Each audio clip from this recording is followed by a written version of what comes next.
അപ്പോൾ നമ്മൾ ചേലക്കരയിൽ ഒരു ബിരിയാണി ബ്രാഞ്ച് തുടങ്ങിയിട്ട് ഇപ്പോൾ ഒരു ആഴ്ച ആവുകയാണ്.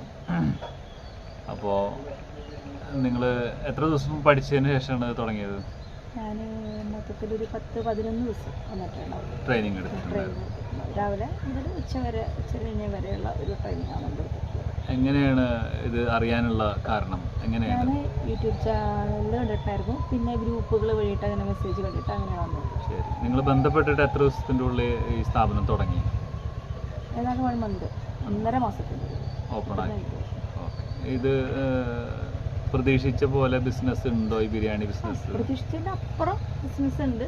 നമുക്കിങ്ങനെ ഹാൻഡിൽ ചെയ്യാൻ, നമ്മൾ ചെറിയ കിച്ചണ കാര്യങ്ങളൊക്കെ ആയതുകൊണ്ടുള്ള ഹാൻഡിൽ ചെയ്യാനുള്ള ചെറിയ പ്രയാസങ്ങൾ വെച്ച് കഴിഞ്ഞ് കഴിഞ്ഞാൽ നമ്മൾ പ്രതീക്ഷിച്ചതിൻ്റെ ഇരട്ടി ബിസിനസ് ഉണ്ട്. ഓക്കെ. അപ്പോൾ നമ്മൾ അവിടുന്ന് പഠിക്കുമ്പോൾ ഈ ഒരു ബ്രാഞ്ച് വിജയിക്കാനുള്ള കുറേ ഫോർമുലാസ് പറയുന്നുണ്ട്. അത് പൂർണ്ണമായിട്ട് ഇപ്പോഴും പൂർത്തിയാക്കാൻ കഴിഞ്ഞിട്ടില്ല. ഫിനാൻഷ്യലി ഒരല്പം പ്രശ്നങ്ങളൊക്കെ ഉള്ളതുകൊണ്ട്. കാരണം നിലവിൽ ഒരു മറ്റൊരു ഓൾറെഡി ഒരു കഫേ ഉണ്ടായിരുന്നു. അപ്പോൾ അതിന് മുകളിൽ നമ്മൾ രണ്ടാമതൊന്നും കൂടി റീസെറ്റ് ചെയ്യാൻ വേണ്ടിയിട്ട് ഒരു പൈസ ഇറക്കിയത് കൊണ്ട് പിന്നെ ഇതിലേക്കും പൈസ ഇറക്കാൻ നമുക്ക് സ്വാഭാവികമായിട്ടുണ്ടാകുന്ന ഒരു ഭയം കൊണ്ട് പിന്നെ നമുക്ക് ഇറക്കാൻ പേടിയായിരുന്നു. പക്ഷെ ഇപ്പോൾ നമുക്കൊരു കോൺഫിഡൻസ് തന്നെ ഇറക്കാം. അപ്പോൾ അതിലൊരു ചെറിയൊരു ഇതുണ്ട്. പക്ഷെ എങ്കിൽ പോലും ഇത്രയും വളരെ ചെറിയൊരു സെറ്റപ്പിൽ സ്റ്റാർട്ട് ചെയ്തിട്ട് പോലും നമുക്ക് അത്യാവശ്യം നല്ലൊരു മൂവ്മെൻ്റ് ഉണ്ട്. അതിങ്ങനെ ഒരു തുടക്കത്തിൻ്റെ ഒരു മൂവ്മെൻ്റ് ആയിട്ടല്ല, എന്നും ഉണ്ടാവുന്ന ഒരു ബിസിനസ് പോലെ തന്നെ നമുക്ക് ഫീൽ ചെയ്യും. സാധാരണ നമ്മൾ പറയില്ല, കട തുടങ്ങിയ സമയത്ത് ഒരു ഹൈപ്പ് ഉണ്ടാവും എന്ന് പറയില്ല.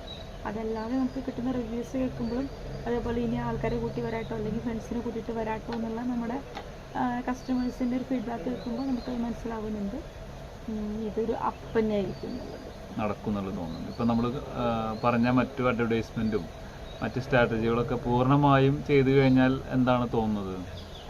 അതെന്ന് വെച്ച് കഴിഞ്ഞാൽ നമുക്ക് നമ്മുടെ സർക്കിളിൽ മാത്രം ചെയ്താൽ തന്നെ അത്യാവശ്യം നല്ലോണം ഒരു ബിസിനസ് ഉണ്ടായിരിക്കും. അത് ഇപ്പോൾ ചെയ്യണതിൻ്റെ ഒരു 10% പോലും ഞാൻ ചെയ്തിട്ടില്ല. അത് ചെയ്യാൻ പറ്റിയിട്ടുള്ളൂ. കാരണം അറിയാലോ, അഡ്വർടൈസ്മെൻറ്റ് ചെയ്യാൻ നമുക്ക് നല്ലൊരു പൈസ വേണ്ടി വരും. അപ്പോൾ ആ പൈസയുടെ മുകളിലുള്ള ചെറിയ ഇഷ്യൂസ്, അതായത് ഒരു ബിസിനസ് സ്റ്റാർട്ട് ചെയ്യണതിൻ്റെ അത്രയും പൈസ തന്നെ അഡ്വർടൈസ്മെൻറ്റ് വേണ്ടി വരേണ്ട സ്റ്റേജിലാണ് ഇപ്പോഴത്തെ അറിയാലോ. അപ്പോൾ അതുകൊണ്ടുള്ള ചെറിയ ഇഷ്യൂസ് മാത്രമേ ഉള്ളൂ. അറിയാം, അത് നമ്മൾ ഒരു കുറച്ച് ദിവസങ്ങളിൽ തന്നെ നമ്മൾ കംപ്ലീറ്റ് ചെയ്യും. നമുക്ക് ഇപ്പോൾ തന്നെ പ്രോഫിറ്റ് എടുക്കാമെന്ന് പറഞ്ഞ സ്റ്റേജിൽ നമ്മൾ നിൽക്കുന്നത്. അപ്പോൾ അതുകൊണ്ട് നമുക്കത് ഫുൾഫിൽ ചെയ്യാൻ പറ്റും. പിന്നെ ഞങ്ങളുടെ അവിടെ ഇൻസ്റ്റിറ്റ്യൂട്ടിൽ നിന്ന് പഠിപ്പിച്ച കാര്യങ്ങളും അതുപോലെ തന്നെ ഇവിടെ വന്ന് ഇത് ഉദ്ഘാടനം ആകുമ്പോൾ ഞങ്ങളുടെ ടീമിൻ്റെ ഒക്കെ സപ്പോർട്ട് എങ്ങനെ ഉണ്ടായിരുന്നു? അവിടെ പഠിപ്പിച്ച കാര്യങ്ങൾ അതെങ്ങനെയാണ് പ്രിൻ്റ് എടുത്തിട്ട് അതുപോലെ തന്നെ ഫോളോ അപ്പ് ചെയ്തിട്ടാണ് ഇപ്പോൾ ഇവിടെ നിന്ന് മുന്നോട്ട് പോകുന്നത്. അതുകൊണ്ട് തന്നെ അത് ഒരു വ്യത്യാസം അങ്ങനെയൊന്നുമില്ല. പിന്നെ വെച്ച് കഴിഞ്ഞാൽ ഒരു ഷോപ്പ് തുടങ്ങുമ്പോൾ ശരിക്കും പറയാം നമുക്കൊരു ടീം വേണം. അപ്പോൾ ഞാൻ ഓൾറെഡി ഷോപ്പ് തുടങ്ങിയ ആളാണ്.